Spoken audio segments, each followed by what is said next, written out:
You want to know why you're fat? You're fat because... Hey Bestie, welcome back to my YouTube channel. Please take a moment to like this video and subscribe to my YouTube channel. Bestie, I'm on my way to 10,000 subscribers. Kindly subscribe and like the video because it helps with my algorithm. So Bestie, I'm not here to shame you. I'm here to shake you gently but honestly, because sometimes what we need is not another detox tea to drop the belly fat or this fat in our bodies. Sometimes we need a real conversation. So in today's topic, we're going to talk about this is why you're fat. And I say that with love, no judgment, okay? So I put the stitches together so that you watch. I'll be back, share my truth. You want to know why you're fat? You're fat because even though you're eating the most calories out of everyone else, you are the most nutritionally starved out of everyone else. You're fat because you're eating food that lacks nutritional value but is high in calories, which is making you more and more hungry because it's spiking your insulin and spiking your blood sugar and making you hungry. And you keep reaching for these same high carb, high sugar foods that made you hungry in the first place, and that's why you can't stop eating. Yet there's no nutritional value, so your body is still starving on the inside. You are addicted to these high carb, high sugar foods and these junk foods. And that's exactly why you are so insatiably hungry, why you have so many cravings, yet you eat the most out of everyone.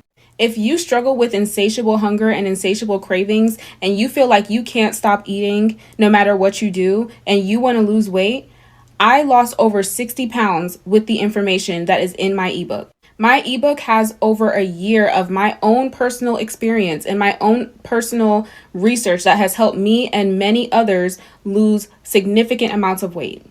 This book is a step-by-step guide on how to kill your sugar cravings, your carb cravings, your junk food cravings, and how to actually lose the weight for good without going hungry or feeling like you're missing out on anything. The link is in my bio now. As beautiful as you may be while you're fat, if you're being honest with yourself, you can admit that it's not fun. It's not fun being uncomfortable, breathing hard by doing the smallest action, feeling weighed down and lazy. It's not fun trying on an outfit and not liking the way that it fits. It's not fun having to shop on certain websites for clothes because they don't have your size. And I think the sooner you get to a point of being real with yourself and not being delusional and not trying to prove to the world that you love yourself, that you could actually start taking action and changing that. I know because I've been there with my weight up and down. It just don't give. I'm not saying that you can't be fat and fine, but one thing about it, if you were to drop some weight, you would feel so much better physically. You would have so much more energy. Your health would increase overall. You know what I'm saying? You would be that much further away from diseases. And I feel like there's just always gonna be those people that aren't ready to admit that, but it's the truth. Not everyone's going to agree with me on this, and that's okay. But I personally don't understand how someone can be so unhappy in their body, not just even the way that they look, but the way that they feel every day, waking up with no energy levels, needing 3 cups of coffee to just get through the day, brain fog, no sex drive. They'll invest in buying the new house or renovating it, getting a new car, saving up for the $50,000 wedding, getting their nails done every 2 weeks. But when it comes to investing in their health or getting the help to finally reach their goals, it's suddenly too expensive. You get one body that you have to live in every single day. I personally don't see a world in which investing in your health and yourself should not be a top priority. And I don't think it's selfish at all. I know from personal experience, when I finally hired a coach to lose 40 pounds, I gained my confidence back, my energy back, I healed my relationship with food. I became a much better version of myself for those around me. And if this doesn't put things into perspective, I don't know what does. The average person retires at 64 in the US and only lives to be around 75. You work majority of your life to save up for retirement just to spend those final years relying on so many prescription medications and in bad health. You'll invest in your retirement all that time, but you won't invest in your health along the way. I just can't say I get it. Weight does not always equal health, but if you are morbidly obese, you are not healthy, and there is nothing that anybody can say to me that will make me change my mind. It has been proven over and over again that if you are morbidly obese, you are more likely to suffer from serious health issues. Like, I don't understand how this is even a conversation anymore. The same concept if you are severely underweight. You are more likely to suffer from health issues if you are severely underweight as well. Regardless of what you weigh, that again does not mean that you are not worthy of respect, that you are not worthy of love, that you are not worthy of any of those things, but we need to to stop lying to each other and pretend that being obese is healthy. There is nothing healthy about being morbidly obese. And I've already said this before, but I'll say it again. If that makes me fat phobic, I'll be fat phobic. I'm telling you, the reason why you're still fat, even though you're trying to do a calorie deficit, is because you are still eating foods that you are intolerant to. You are eating foods that you think are good for you and healthy for you, but they're not healthy for you. Like, for example, me, I didn't know that I react to garlic, onions, spinach, gluten, dairy, all sugars. I know sugar's the devil anyway, but you need to try and get an intolerance test. Forget everyone telling you to go on a calorie deficit. F them. Bullshit. Obviously you have to be in a calorie deficit to lose weight, but your gut could be destroyed. Your hormones could be all over the place. For women, if your hormones all over the place, you struggle to lose weight. If anything, you'll just gain weight. You need to figure out what your body is not allowing you to digest. Okay? That is the first step you need to do. Please listen. I lost over 30 pounds, and one of the main things that kept me overweight was the fact that my hobbies were all surrounded around food.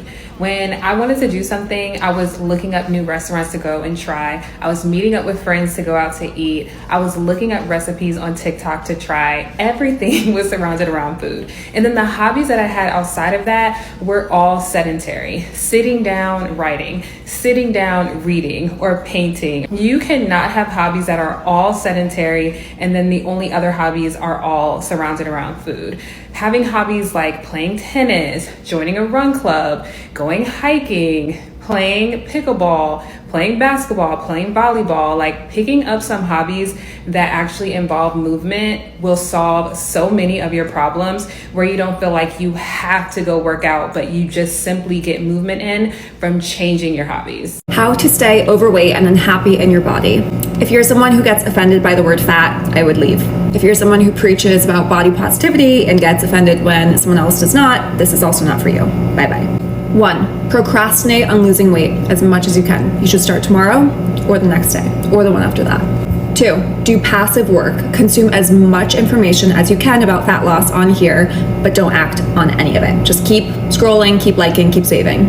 3. Consume all unqualified advice. So for that influencer who is preaching healing your gut, you should absolutely take her advice and maybe ask her some questions about the gut and digestive system. 4. You should give up easily. It is totally understandable to be upset that you did not lose those 5 pounds in 2 days. 5. Play the blame game. It is so your boyfriend's fault that you are fat and not your own. 6. Be negative Nancy. Keep complaining. Everyone loves that. It is 7. Be naive. Just assume that life is so unfair. Everyone else has it so easy. You are the victim, and it's just not fair. Hi guys, here are 5 things that you're doing that I think are insanely stupid and might keep you fat. Number 1, if you are eating candy because it has fiber in it, okay, yet you've never touched a fruit or a vegetable all week, a little weird. The fiber that you think you're getting in the candy or in the Fiber One bar, whatever processed shit you're eating versus just an actual whole source in itself, you should be prioritizing that. Fiber is supposed to help keep you full. Is the candy doing that? No, you are just eating it because it's marketed that it has fiber and it doesn't. Number 2, eating intuitively. Okay, if you know nothing about food, calories, nutrition, and you are eating intuitively because you want to listen to your body and try to lose weight that way, best of luck. Number 3, if you are drinking all of these protein drinks because you're trying to get in 30 grams of protein, but you're also trying to lose fat and you're not even getting full from these drinks, what are you doing? Are you trying to trick yourself? Number 4, doing very hard workouts for the sake of trying to sweat it out and you thinking that you need to sweat in order to lose fat. That is.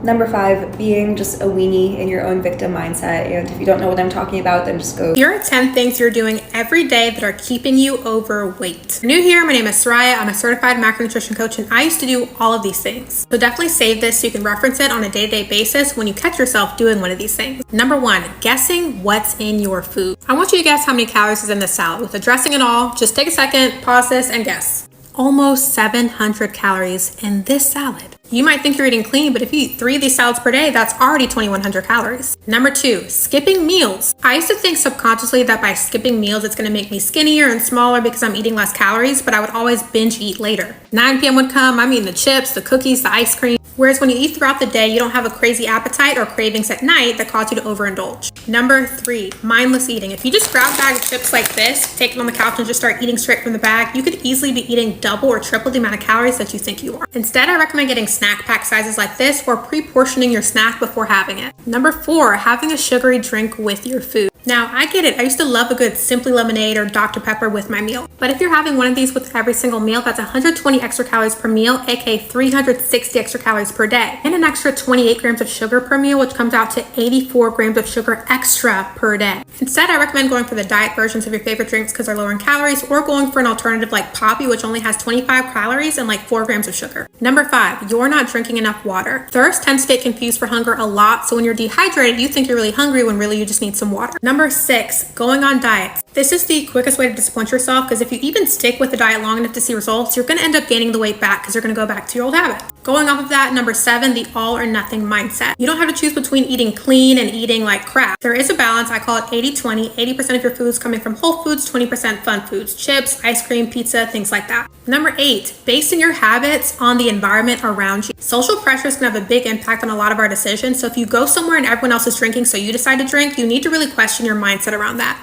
You want to become an independent thinker so other people's actions don't dictate yours. Just because other people going back for thirds or fourths doesn't mean you have to do the same thing too. Number 9, poor planning or no planning. You go throughout the week, you don't plan your meals in advance, so you're always getting takeout. This is the quickest way to end up overeating calories without even knowing it. Number 10, eating too quickly. Our brain needs time to process the fact that we are full. So if you're eating faster than the time it takes your brain to process, you're gonna end up having the itis because you ate way past your fullness limit. Eating a little slower helps your brain keep up with your body. So if you found this helpful, do me a favor and give me a follow. And if you want to know how many calories you actually should be eating to get results, I have a free course in my bio that teaches you exactly to calculate your unique. That's a video, bestie. So I'm just here also to share my true sense, like what I think about today's video. And you know, on this channel, we don't sugarcoat. We just go straight to our points. Bestie, you did not get fat overnight and you won't lose it overnight either. What's keeping you stuck is not just what you're eating, is what you're believing. You tell yourself you'll start next week. You say it's just your hormones. You say you've tried everything, but the truth is you have not, bestie. You have tried shortcuts. You have tried temporary fixes. You have tried punishing yourself instead of healing yourself. But you have not built habits that stick with you. You have not addressed emotional eating. You have not learned to love your body enough to stop abusing it with binge eating, crash diet, and laziness mask as self-care. Let's be honest. We live in a world that rewards comfort. We are ordering food from our bed, scrolling for hours, skipping movement, and calling it resting. But bestie, rest is not avoiding responsibility. Rest is what you earn after you move. You can't live on a soft life vibes and expect a hard body. You can't live like you're allergic to effort and expect discipline to glow. Your body is telling the story of your habits. The late night, the soda, the stress eating, the emotional spiral where you eat because you're sad, then you're sad because you ate. It's a circle. You're not broken, you're just out of alignment. You have disconnected from your body. You treat it like an enemy. You speak badly about it, hide it in big clothes, and then expect to thrive. You have not get back into your body. Wake up and move, stretch, sweat, eat food that makes you feel alive, not just dead, bloated, and sleepy. You can't eat your feelings and expect joy. You can't keep saying my metabolism is slow while still drinking soda and skipping meals. That's not slow metabolism. That's self-sabotage, okay? And I get it. Life is hard. You're tired. You're probably doing everything for everyone else. But here's the thing. No one is coming to save you. You have to decide. You have to look in the mirror and choose you. Not just today, but every single day, because the only difference between who you are now and the body you want is consistency. Not perfection, consistency. You don't have to be a gym rat. You don't need a fancy diet, but you need to stop quitting on yourself every time things get uncomfortable. There are so many reasons we gain weight: stress, trauma, lack of sleep, toxic relationship, food addiction, childhood patterns. But instead of using those as excuses, let them be your reason. get angry, get motivated, get fed up with being sick and tired.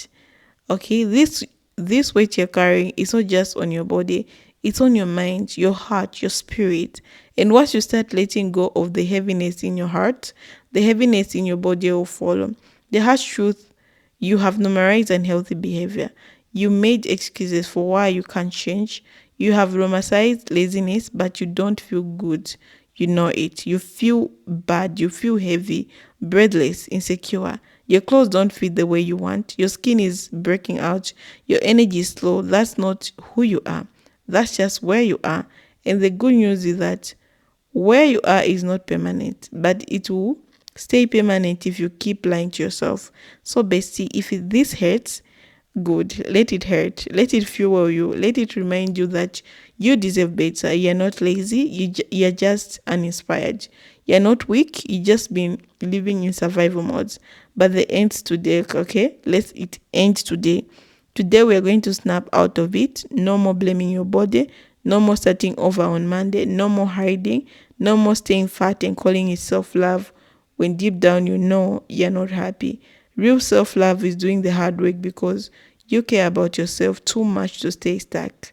So if this if this message spoke to you, Bessie, don't just sit there and agree. Get up, move, make a better choice today, not tomorrow. Start drinking water, take a walk, cook something simple, get back in the game. The vision of you who fit energized or who feel energized is going to be confident, thriving. She's not a dream, she's waiting on you. The weight is not the problem. The problem is that you have stopped showing up for yourself. But the beautiful thing is you can start again right now. If no one told you this today, I believe in you. You can do this. You just have to stop lying, stop quitting, and start loving yourself loudly.